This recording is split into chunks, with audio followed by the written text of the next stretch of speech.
comprendre la direction divine, ce qui de l'esprit de Jésus-Christ. Amen. Il y a beaucoup d'esprits. Amen. Et il y a un esprit qui contrôle. S'il te plaît. Maman. Je sais pas. Toi, viens ici. Contrôler les enfants. Amen. Amen. Comment comprendre la direction? Comment comprendre de l'esprit de Dieu? Alléluia. Acclame si tu as envie d'écouter ce qui est précédent. Vous savez, hier, il m'était difficile de prêcher sur le Saint-Esprit. Ok? C'est notre ami. C'est notre gage. Le pourquoi tu es devenu enfant de Dieu. Qui fait de toi enfant de Dieu? La Bible dit à tous ceux, il les a donné le pouvoir.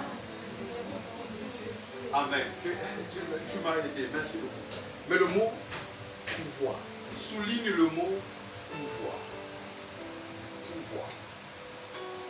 Tu n'as pas reçu le pouvoir parce que tu es un homme qui a juste dit, Seigneur Jésus, j'ai besoin de toi. Ce qui atteste que tu as reçu le pouvoir, c'est l'Esprit de Dieu. La Bible nous dit, à la croix, il s'est écrié tout est à. Et j'avais dit dans le même, parce que ici nous sommes en train de traiter la question qui concerne le témoignage intérieur. Amen. C'est tellement simple. Je ne peux pas. Vous allez beaucoup plus m'excuser. Je reconnais. Pour ceux qui m'ont connu hier, je faisais comment? Je parlais à haute voix, c'est fini. Amen. C'est fini. C'est maintenant une question d'étude biblique. Dis avec moi, je suis là pour étudier la Bible. Je suis là pour étudier la Bible. Amen. Donc, Magambola, c'est comme un professeur dans la classe. À un moment donné, tu vas te demander. Celui-là, il se croit. Amen. Ici, c'est une question qui concerne l'étude. Ok? Maintenant, j'aimerais souligner un point qui est très capital. Vous voyez tout ce que j'ai mis en bic rouge, n'est-ce pas? Il y a des versets bibliques qui sont suivis. Ça sont versets bibliques, ça sont versets bibliques, ça sont versets bibliques. C'est-à-dire, c'est pour dire quoi?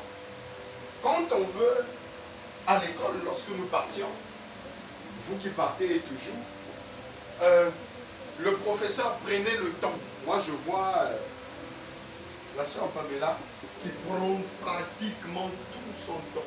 Et elle peut commencer de 22h, 21h, jusqu'à 1h. Après un moment donné, je me pose des questions.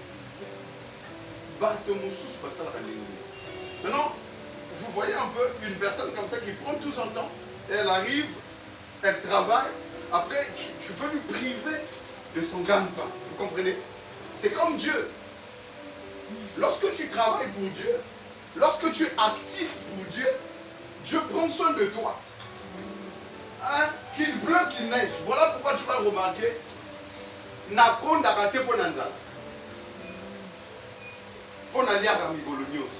Maintenant, comment est-ce que je mange tous les jours? Je lui fais confiance. Amen. Hein? Je suis devenu tellement irresponsable en ce qui concerne ma propre vie.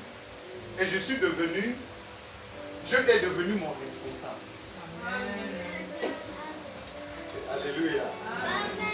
Quand tu es tellement confiant, laisse-moi faire ça, que Dieu fasse ceci. Non. La Bible dit, mon peuple périt par faute de connaissance. Une seule chose sur laquelle tu dois t'atteler, c'est la connaissance de Dieu. Amen. Une chose sur laquelle tu dois marteler sur toi-même, c'est la connaissance de Dieu. Amen. Si tu te bats pour la connaissance du monde, le monde va te décevoir. Et je te dis, tout ce qui est mondain est illusion. Amen. Pourquoi? La Bible dit, la terre passera. Même toi, tu passeras. Parce que le véritable toi, ce n'est pas ton enveloppe. Tu prends tellement soin de ton enveloppe et tu dis, c'est normal.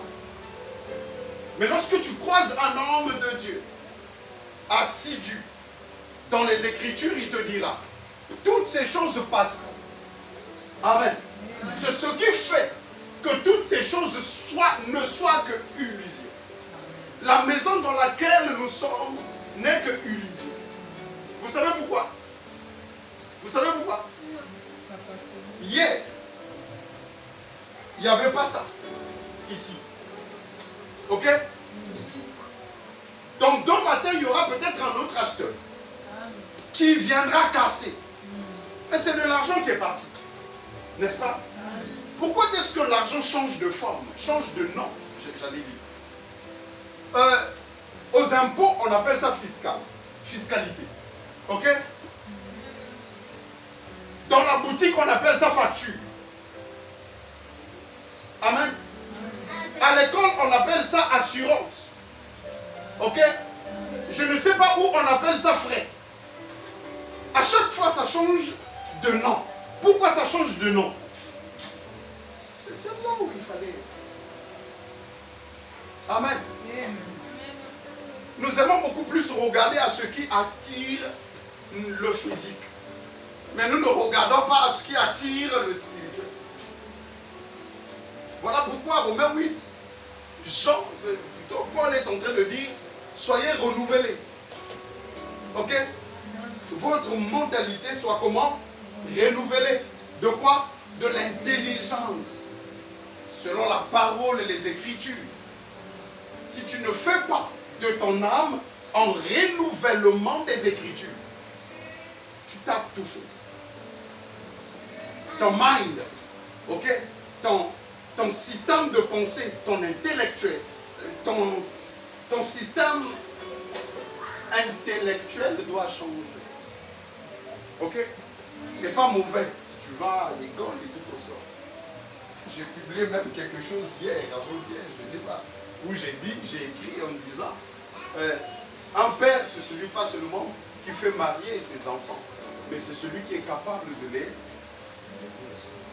de les élever dignement.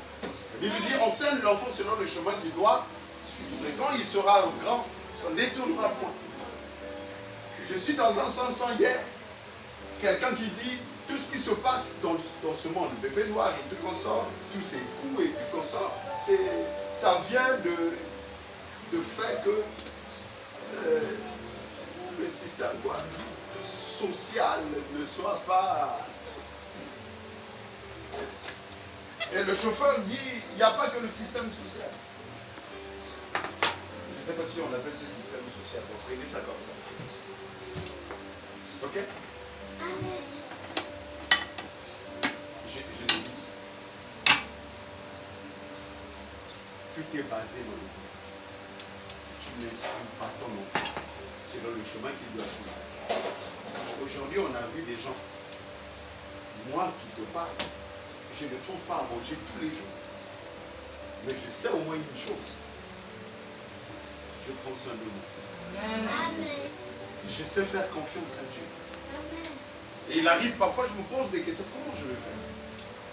Et je rentre dans une boutique, je vois de l'argent à côté. Est-ce que je vois? Ce n'est pas le système social.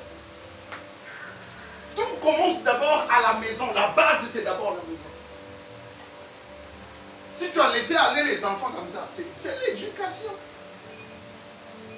C'est l'éducation. C'est ça la première des choses. Comment tu éduques tes enfants? Où est-ce que tu emmènes tes enfants? C'est ça la chose la plus importante. La partie la plus importante. Alléluia. Amen. Il n'y a pas un appel là-bas? Vérifie. Tu devais faire attention au téléphone. Maintenant que tu vas venir, ainsi que ma mère. Viens. Dis avec moi le témoignage intérieur. Le témoignage intérieur. Allons-y prendre Luc chapitre 22. Luc chapitre 22.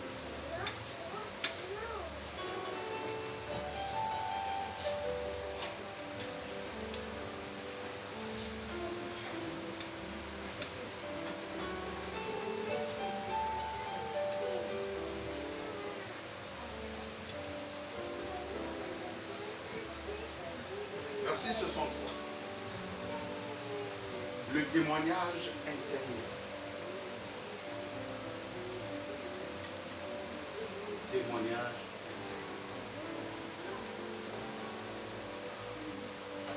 Je vais lire au nom de Jésus.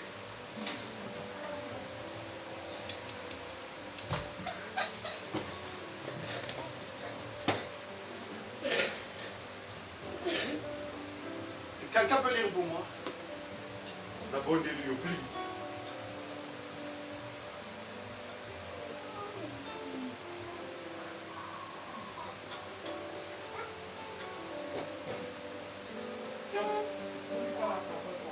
Je renonce. Les hommes qui tenaient Jésus se moquaient de lui et le frappaient. Ils lui voilèrent le visage et ils l'interrogeaient en disant: Devine qui t'a frappé. Et ils proféraient contre lui beaucoup d'autres injures. Quand le jour fut venu, le collège des anciens du peuple, les principaux sacrificateurs et les scribes s'assemblèrent et firent amener Jésus dans leur Sanhédrin. Ils dirent: Si tu es le Christ, dis-le-nous. Jésus leur répondit: Si je vous le dis, vous ne le croirez pas. Et si je vous interroge, vous ne répondrez pas. Désormais, le Fils de l'homme sera assis à la droite de la puissance de Dieu. Tous dirent: Tu es donc le Fils de Dieu. Et il leur répondit: Vous le dites, je le suis. Alors ils dirent: Qu'avons-nous encore besoin de témoigner? Nous l'avons entendu nous-mêmes de sa bouche. Amen. Acclamons la parole de Dieu. Quelqu'un prépare rapidement Luc chapitre 23, verset 11.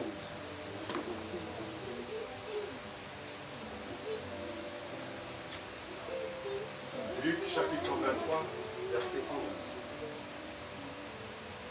11. Hérode, avec ses gardes, le traita avec mépris. Et après s'être moqué de lui et l'avoir revêtu d'un habit éclatant, il le renvoya à Pilate. Ce jour même, Pilate et Hérode devinrent amis, d'ennemis qu'ils étaient auparavant. Amen. On va directement au verset 36. Saute, tu vas au verset 36. Les soldats aussi se moquaient de lui, s'approchant de lui, présentant du vinaigre. Ils disaient: Si tu es le roi des Juifs, sauve-toi toi-même. Il y avait au-dessus de lui cette inscription: Celui-ci est le roi des Juifs. Amen. Amen. Acclamons le Seigneur. Merci.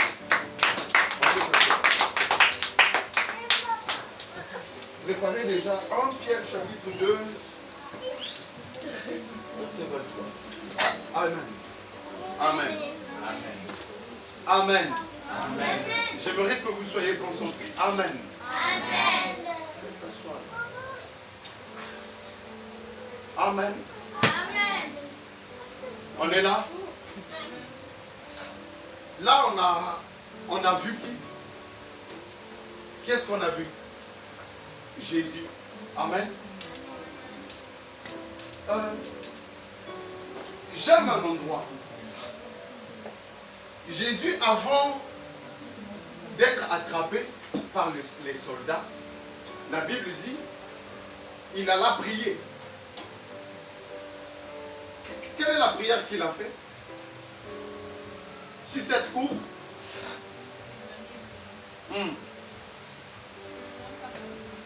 oui. Amen. Si cette coupe devrait s'éloigner, mais à toutefois, non pas ma volonté, mais que ta. Amen. Un homme a combien d'esprits? Combien d'esprits? Maintenant, où est l'esprit de Dieu? Un homme en Christ a combien d'esprits maintenant? Hein? Un seul.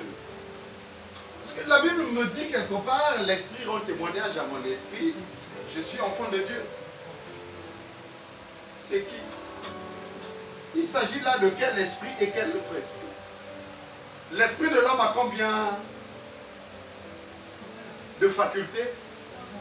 3 facultés. Ok? Et ces facultés se communiquent. Amen. Amen. La communion se communique lorsque tu entres en esprit. Lorsque ton âme entre en esprit, il y a une communion. Ok? Le témoignage intérieur. Dis avec moi le témoignage intérieur. Le témoignage intérieur. Il y a une communication. Quand ton âme a décidé d'aller en esprit. Ok? Parce que lorsque tu décides de prier, ce n'est pas ton esprit qui te dit prie. Ok? Mais c'est ton âme qui soupire après l'Esprit de Dieu. Et où est l'Esprit de Dieu? Après que Jésus s'être livré à la croix, où se trouve l'Esprit de Dieu? Avec nous. Ensemble avec notre esprit. Hein? Où c'est? Il est? L'homme a combien d'esprit? C'est quel esprit? Pardon? L'Esprit de Dieu. Il n'y a pas 2 esprits, il faut suivre. Il n'y a pas 2 esprits. Il n'y a qu'un seul esprit. L'Esprit rend témoignage à mon esprit que je suis enfant de Dieu. Ce sont des facultés. Voilà pourquoi je dis, tout traitement de la Bible doivent être comment? Regardé de manière minutieuse. Ok?